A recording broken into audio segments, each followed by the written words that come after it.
narito na ang wakas ng mundo. Habang nakatayo si Park Seong-bin sa harap ng Asylum Motel, mahina siyang natawa at nagsabing, "Hehe, sobrang excited ako sa ideya na makikita ko na si Yena ko."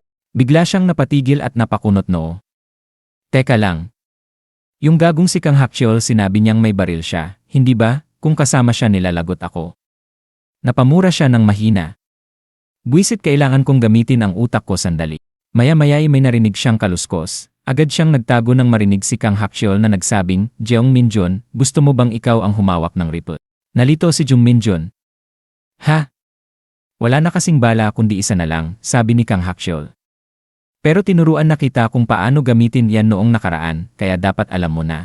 Sabi ni Jung Minjun, "Mas gusto kong marinig yung kwento mo tungkol sa pagtakbo mo mula sa North Korea." Ngumiti si Kang Hakcheol. "Hindi ko pa nasasabi lahat. Aabutin tayo ng ilang araw kung ikukwento ko ng buo. Noon kasi, hindi ko kayang kumuha ng broker." Sabi ni Jung Minjun, "Halos imposible yatang tumakas sa China nang walang broker, hindi ba?" "Talagang inilagay ko ang buhay ko sa alanganin," tugon ni Kang Hakcheol. Samantala, sa di kalayuan, bulong ni Park Seong-bin sa sarili, si Kang Hakcheol at si Jeong Minjun lumabas sila ngayon. Totoong baril iyon. Lalabas ba sila para maglibot at magmasid? Ibig sabihin sa loob ng motel na iyon walang depensa si Han Yena. Kahit pa may isa pang lalaki roon, wala naman sigurong mas delikado kaysa sa akin, hindi ba? Ilang sandali pa, sa kalsada, naglalakad ang mga zombie at umuungol, "Kel, eo." Tinanong ni Jung Minjun, "So bata ka pa lang, marunong ka nang gumamit ng baril?" Sumagot si Kang Hakcheol, "Bago ako tumakas mula sa North Korea. Doon ko unang pumatay ng tao gamit ang baril." Nagulat si Jung Minjun. "Totoo?" Sabi ni Kang Hakcheol. "Noon, tumakas na ang tiyuhin ko at dito na nanirahan. Dahil doon, tinuring na traidor ang pamilya namin. Dinala ang mga magulang ko kung saan, pinahirapan hanggang sa namatay. Pagkatapos noon, may sundalong palaging nang aabuso sa amin ng mga kapatid ko. Isang araw, binugbog niya ako halos hanggang mamatay ako. Akala ko talaga katapusan ko na. Sa sandaling naging kampante siya, sinunggaban ko ang baril niya at pinaputok. Noong araw din iyon, dinala ko ang mga kapatid ko at nagsimula kaming maglakbay. 12 taong gulang pa lang ako noon." Pinawisan si Jung Minjun. Kakamangha-mangha. Karamihan sa mga estudyante sa bansa natin ay komportableng nabubuhay, walang iniisip na panganib. Ganyan ba talaga kalakas ang lahat ng taga North Korea sa survival? Umiling si Kang Hakcheol. Hindi. Karamihan sa kanila ay payat, mahina, at maliit sa pangangatawan kumpara sa atin. Sa totoo lang, wala rin naman akong kakaiba. Nagkataon lang na marami akong pinagdaanan sa 2 taong halos mamatay-matay ako habang tumatakas. Sabi ni Jung Minjun, pero hindi mo ba gustong bumalik sa bayan mo?" "Hindi," mahinahong sagot ni Kang Hakcheol. "Hindi na kailanman." Samantala, sa Asylum Motel, sa silid 203, tahimik na nag-isip si Han Yena. Pumasok si Moon Jun at nagtanong, "Uy, bakit parang ang tahimik mo bigla?" Sumagot si Han Yena, "Wala yun, nakakainis lang mga kaibigan ko." Lalo na si Jeong Minjun, mahina naman siya pero pilit lumalabas at nilalagay ang sarili sa panganib. Tumawa si Moon Jun. "Pero ginagawa niya yon para sa atin. Kasama naman niya si Hakcheol, kaya huwag kang masyadong mag-alala." Umiling si Han Yena. "Hindi ako nag-aalala dahil kay Hakcheol, ewan ko rin. Nakakainis lang siya. Hindi ko alam kung mamatay siya ng ganon, ano na lang ang gagawin ko."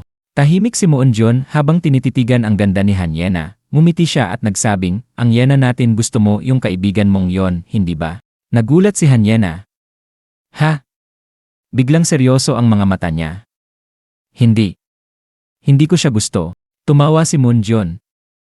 "Hohoho, pwede rin. Kung hindi, kalimutan mo na sinabi ko yon." Natigilan si Han Yena at napaisip, "Ako? Gusto ko si Jeong Minjun. Imposible baka dahil palagi ko siyang iniisip kaya nagmumukhang ganon sa iba, hindi ito pagmamahal. Sa ngayon, siya lang kasi ang pwede kong sandigan. Kaya ganito ito." Naalala niya ang ngiti ni Jung Minjun nang sabihin ito, "Yena, ang laki ng pinagbago mo, inaalagaan mo ang isang talunang gaya ko." Tahimik na sabi ni Han Yena, "Tama, nagbago ako mula nang magwakas ang mundo dahil naging pantay-pantay na ang lahat. Bago pa man ang paglaganap ng mga zombie, bukod sa magulong pamilya ko, maganda ang buhay ko. Nakuha ko lahat ng gusto ko, sinuot ang lahat ng gusto ko. Kapag nag-ayos ako at naglakad sa kalsada, 3 o 4 na beses akong nilalapitan at hinihingan ng numero. Wala pang lalaking hindi nahulog sa akin maliban sa isa, siya. Buwisit siguro kaya. Dahil si Jeong Minjun lang ang hindi nagpapakita ng pagkagusto sa akin. Karamihan sa mga lalaki ay baliw sa akin. Pero yung talunan na yon, dapat siya ang nanginginig sa kilig at habol-habol ako, pero wala man lang reaksyon. Si Jeong Minjun na gaya niya hindi nagmamakaawa para sa akin. Kaya siguro, dahil ang loser na yon ay parang kahoy, walang emosyon, hindi ko tuloy malaman kung gusto ba niya ako o hindi. Yung bust bigla na lang ang taas ng ere niya. Habang nagtataka si Moonjun sa kilos ni Hanyena, biglang may kumatok sa pinto. Tok-tok. Nagkatinginan sina Hanyena at Moonjun, pareho silang naguguluhan, patuloy ang katok. Tumayo si Moonjun at nagsabi, "Sino yan?" "Honey." "Hajun." Biglang tumigil ang katok. Sabi ni Moonjun, o baka naman sina Hakcheol at Minjun ang bumalik. Tumayo si Hanyena at nagsabi, "Sandali lang." Muling nagpatuloy ang katok, sumigaw si Hanyena, "Sumagot ka." "Sino yan?" Tumingin siya sa butas ng pinto at sinilip ang labas, walang tao roon. Sa labas, nakangising parang baliw si Park Seong-bin at binulong sa sarili, "Wow, buwisit mas nanginginig pa ako sa excitement kaysa noong unang beses ko sa high school." Yun ang boses ni Hanyena kanina. At may isa pang boses ng babae, "Room 202, tatandaan ko to, pero baka may ibang lalaki pa sa paligid, kaya sisilipin ko muna ang ibang kwarto."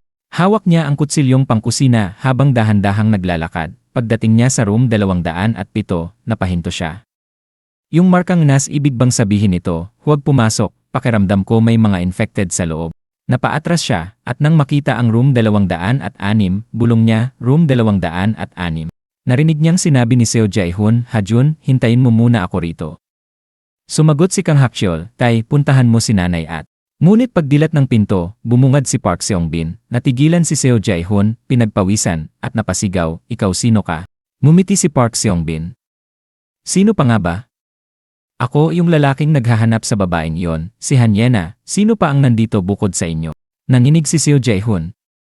"Ano? Sino ka ba talaga?" Itinaas ni Park Seong-bin ang kutsilyo at sumigaw, "Kung hindi ka sasagot mamatay ka, hayop ka." Narinig ni Seo Ha-jun ang tunog ng pagsaksak. Nakita niyang sinasaksak ni Park Seong-bin si Seo Jae-hoon. "Dad," sigaw ni Ha-jun. Umugol sa sakit si Seo Jae-hoon, "Qyo." Umiyak si Seo Ha-jun, "Huwag mong saktan ang tatay ko." Sinipa siya ni Park Seong-bin. "Ano to, ha? Aba, bastos kang bata." Napahandusay si Ha-jun, "Qyo."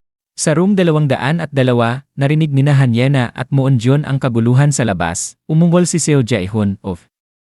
Ho honey." "Ha-jun," sigaw ni Moonjun. Hinawakan ni Hanyena ang braso niya. "Ma'am, sandali lang. Ako na ang lalabas." Tiningnan ni Hanyena ang bag niya. Yung daga na ibinigay ni Hakcheol. Nakita niya ito at agad lumabas. Biglang sumigaw si Kang Hakcheol, "Pumasok ka sa loob, Hanyena." Lumingon siya, nagulat at nalito, nang makita si Jung Minjun at Kang Hakcheol na mabilis na papunta sa pinanggalingan ng ingay.